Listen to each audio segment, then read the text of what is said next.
Sa ibang balita, pasado alas 7 kanina umaga nang yanigin ng magnitude 5.2 na lindol ang lalawigan ng Masbate. Ayon po sa PHIVOLCS, naitala ang sentro ng lindol 3 kilometro mula sa hilaga ng Masbate City. Alamin natin ang pinakahuling detalye sa balitang yan. Makakausap natin si Engineer Lenny Torrevillas, ang OIC ng PHIVOLCS Seismic Station sa Masbate. Engineer, magandang hapon po sa inyo. Yes, magandang hapon po. Good afternoon to May mga nararanasan pa po ba tayong aftershocks? When was the last one? Sir, as of now po, meron kaming recorded na 10 aftershocks.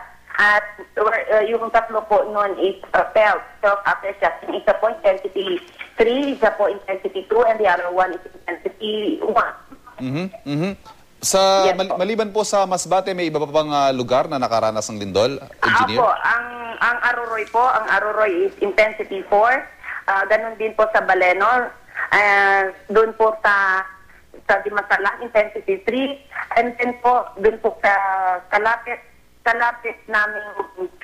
naming lugar, Irusin po, Sorsogon, Cabigan, Sorsogon, and Rock City, they are intensity 4. Aha.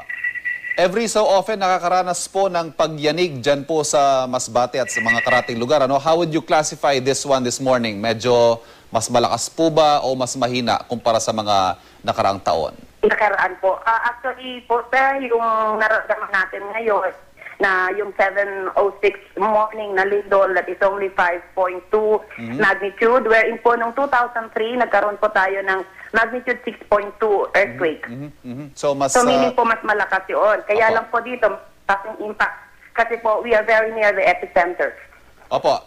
Engineer, panghuli na lang po, nag-advise na po ba tayo sa mga residente kung anong dapat nilang gawin?